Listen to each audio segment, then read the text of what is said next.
Good morning, friends. After the stoichiometry calculations, our next topic is limiting reagent. In some case, the reactants in a reaction are not present exactly the same amount as required by the balanced chemical equation. Okay, that means after the balancing equation, some reactants, okay, not product, some reactants are present in the small amount. Okay, they are not present exactly the amount of the required. जितनी balance करने chemical reaction को balance करने के लिए जितने amount की जरूरत पड़ती है उतनी भी वो नहीं होते हैं. ओके, तो उनको हम बोलते हैं लिमिट में प्रेजेंट है वो, that is known as limiting reagent.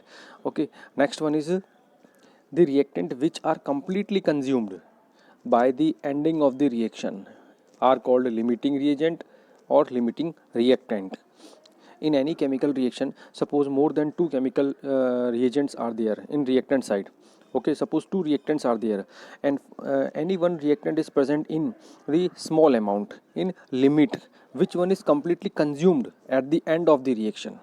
Which one is completely consumed at the end of the reaction. जैसे रिएक्शन कंप्लीट हुई तो वो जो रिएक्टेंट पहले खत्म हो जाएगा, है ना. जैसे आपके पास ए प्लस बी है ना, और इससे कोई कंपाउंड बन रहा है एम.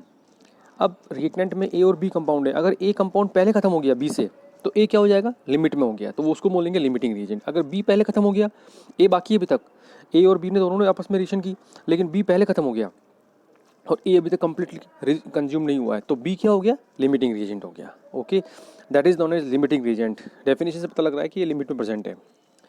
एक और देखिए आप इसके अंदर, the product formed in the reaction will be according to the limiting reagent the other reactant present in quantity greater than the limiting reagent would be left unreacted. क्या लिखा हुआ है इसके अंदर कि जो दूसरा रिएक्टेंट है लिमिटिंग रिएजेंट के अलावा जो दूसरा रिएजेंट है वो ज़्यादा क्वांटिटी में होगा और वो बचा रह जाएगा, वो कंप्लीटली कंज्यूम नहीं होगा. उस कंपाउंड को हम बोलते हैं एक्सेस रिएजेंट. एक तो हो गया लिमिट में और एक हो गया एक्सेस के अंदर, that one is known as excess reagent. Okay, आई बात समझ में. अब देखो इसके अंदर एक एग्जाम्पल दिया हुआ है, N2+3H2 gives twice NH3. N2+3H2 gives twice NH3. इस एग्जांपल के थ्रू हम समझते हैं इसको लिमिटिंग रिएजेंट को. यहाँ देखिए आप N2+3H2, यहाँ N2 के 1 मोल है और हाइड्रोजन के 3 मोल है. N2 के कितने मोल है यहाँ पर 1, हाइड्रोजन के कितने मोल है 3 मोल.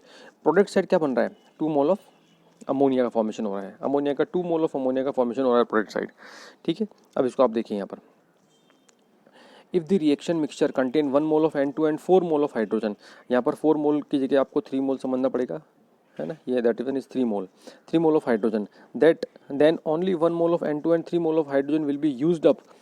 ओके, दोनों की रिएक्शन हो रही है, 1 मोल नाइट्रोजन की और 3 मोल हाइड्रोजन की, दोनों की आपस में रिएक्शन हो रही है. दोनों एक दूसरे के साथ में रिएक्शन करेंगे. तो जब दोनों एक दूसरे के साथ में रिएक्शन करेंगे and 1 mole of hydrogen will B unreacted. 1 mole of hydrogen will भी क्या होगा, अनरिएक्टिव होगी. 1 मोल हाइड्रोजन की क्या होगी, बच जाएगी. In this case N2 is the limiting reagent. अगर हाइड्रोजन बच जाएगी दैट मीन्स हाइड्रोजन की क्वांटिटी अभी तक कंप्लीट खत्म नहीं हुई है, वो लेफ्ट है, ठीक है, कंप्लीटली खत्म नहीं हुई है. और नाइट्रोजन जो है वो अभी कंप्लीटली कंज्यूम हो चुका है. That means nitrogen is present in the limiting reagent. Okay, 1 mole of N2 will be completely consumed and according to 2 mole of ammonia will be formed. तो नाइट्रोजन जो है इसका 1 मोल हाइड्रोजन के 3 मोल से पहले खत्म हो जाएगा. तो nitrogen gas is present as a limiting reagent to form 2 mole of ammonia gas. आगे बस समझ में. अब देखिए एक न्यूमेरिकल देखते हैं हम इसको, इस न्यूमेरिकल के थ्रू इसको समझेंगे अपन. न्यूमेरिकल दिया हुआ है नीचे इसमें कि न्यूमेरिकल यहाँ से स्टार्ट हो रहा है, ये तो एक्सरसाइज है 1.47. 3 gram of hydrogen and 29 gram of O2 are mixed to form water. मतलब रिएक्शन क्या हो रही है, H2 की रिएक्शन हो रही है O2 के साथ में, तो क्या बन रहा है आपके लिए, वाटर का फॉर्मेशन हो रहा है. ठीक है, H2+O2 गिव्स वाटर. जब H2 और O2 की रिएक्शन से वाटर बन रहा है तो इसमें 3 ग्राम हाइड्रोजन प्रेजेंट है और 29 ग्राम ऑक्सीजन प्रेजेंट है, तो वाटर बन रहा है. अब इन दोनों में से लिमिट में कौन प्रेजेंट है, हाइड्रोजन में से और ऑक्सीजन में से लिमिट में कौन प्रेजेंट है वो हमें पता लगाना है. नेक्स्ट क्वेश्चन है, what is the maximum amount of water is formed. Product side जो वाटर बन रहा है उसकी क्वांटिटी कितनी बनेगी, that one is related to stoichiometric calculation. Which reagent is left unreacted and what is its amount. जो बच जाएगा है ना उसका अमाउंट कितना होगा, वो कौन सा होगा और वो उसका अमाउंट कितना होगा. ये एक न्यूमेरिकल है आपके सामने, इसको अपन अब करने की कोशिश करते हैं. जो आपको समझना है इसको अच्छी तरह, है ना, जिससे इसको हम कर सके, कंप्लीट कर सके इसको हम. जैसे देखिए क्वेश्चन हमारे सामने था, वाटर और ऑक्सीजन के रिएक्शन से हाइड्रोजन और ऑक्सीजन के रिएक्शन से वाटर का फॉर्मेशन हुआ था. तो here two reactants are there, hydrogen and oxygen, to form water molecule. After the balancing equation, okay, twice H2 and only one O2 gives twice H2O. तो हमारे पास में फर्स्ट जो इक्वेशन आ रही है, फर्स्ट जो बात आ रही है वो क्या है, 2 mole of hydrogen and 1 mole of oxygen reacts with each other to form 2 mole of water molecule. अब देखिए, अगर हम यहाँ इनकी क्वांटिटी निकालें मोल के अकॉर्डिंग तो क्या होगा, H2 का होता है 2 और यहाँ 2 है तो ये हो जाए 2 इंटू 2, 4 ग्राम हो जाएगी हाइड्रोजन. एक ऑक्सीजन का होता है 16, 2 ऑक्सीजन है O2 है तो ये हो जाएगा 32 ग्राम. ये हो गया 32 ग्राम. ठीक है, एक वाटर का मॉलिक्यूलर मास होता है 18, यहाँ 2 वाटर का मॉलिक्यूलर, ये हो जाएगा 2 इंटू 18 ग्राम. ठीक है, ये बात आफ्टर द बैलेंसिंग इक्वेशन हमने ये इसको कैलकुलेट किया है. ठीक है, अब देखिए आप नेक्स्ट इसके अंदर लाइन लिखी हुई है, according to stoichiometric calculations 4 gram of hydrogen reacts with 32 gram of oxygen. ये आपने ऊपर देखा भी, ये 4 ग्राम हाइड्रोजन है और 32 ग्राम ऑक्सीजन से रिएक्शन कर रही है. ये बात आपको समझ में आ गई. अब अगर 3 ग्राम हाइड्रोजन रिएक्ट करे, ये क्वेश्चन में गिवन था कि 3 ग्राम हाइड्रोजन रिएक्ट विद, तो कितनी ऑक्सीजन की हमें रिक्वायरमेंट होगी. तो क्या हो जाएगा 32/4 इंटू 3, ये हो जाएगा 24 ग्राम ऑफ ऑक्सीजन. 24 ग्राम ऑक्सीजन बन रही है. अगर हम हाइड्रोजन की क्वांटिटी 3 ग्राम लें, मोल के अकॉर्डिंग 4 ग्राम आ रही है, लेकिन क्वेश्चन के अकॉर्डिंग हमने यहाँ कितनी ली, 3 ग्राम हाइड्रोजन ली. तो जब हम 3 ग्राम हाइड्रोजन लेंगे तो उस केस में क्या होगा, जो ऑक्सीजन की जो उसकी क्वांटिटी है हाइड्रोजन की, 3 ग्राम हाइड्रोजन से जो, तो ऑक्सीजन की जो क्वांटिटी हमें ज़रूरत पड़ेगी वो है 24 ग्राम. आगे बस में. अब देखिए, the amount of oxygen is 29 gram. Oxygen का अमाउंट आपके सामने आ गया 29 ग्राम. ये क्वेश्चन में गिवन है. क्वेश्चन में कितना गिवन है कि 29 gram of oxygen reacts with hydrogen.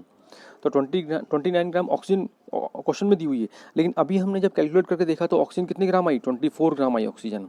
इसका मतलब 5 ग्राम ऑक्सीजन लेफ्ट है, बची हुई है. आगे बस में. तो जो बच गई, जो खर्च नहीं हुई, तो वो तो क्या हो गया, एक्सेस हो गया.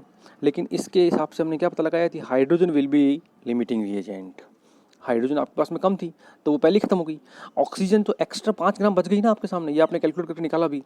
ठीक है, तो ऑक्सीजन क्या हो गया, एक्सेस में हो गई, और हाइड्रोजन क्या हो गई, लिमिट में हो गई. तो in this equation hydrogen is present in limiting reagent. Okay, अब आपको वाटर की क्वांटिटी पता लगानी है कि इसके अंदर वाटर की जो क्वांटिटी है वो कितनी होगी. उसको हम कैसे पता लगाएंगे, देखो, calculate the amount of water formed. 4 gram hydrogen forms 36 gram oxygen. ये क्वेश्चन में वो अपन ने कैलकुलेट किया था ऊपर. ठीक है, 4 ग्राम हाइड्रोजन से 36 ग्राम ऑक्सीजन वाटर बन रहा है. तो 3 ग्राम हाइड्रोजन अगर हम लेंगे तो कितना बनेगा, 36/4 इंटू 3, 27 ग्राम वाटर का फॉर्मेशन होगा. ठीक है ना, वाटर की जो क्वांटिटी होगी वो 27 ग्राम होगी, है ना. इस क्वेश्चन से आपको अच्छी तरह समझ में आ गया होगा कि किस तरीके से हम इक्वेशन को बैलेंस करेंगे. बैलेंस करने के बाद में उसको कैलकुलेट करेंगे. सबसे first of all we can find out the limiting reagent, then we find out the quantity of water. ठीक है, अब मैं आपको एक क्वेश्चन दूंगा, उसको आपको करके देखना है कि उसको किस तरीके से सॉल्व किया जाएगा.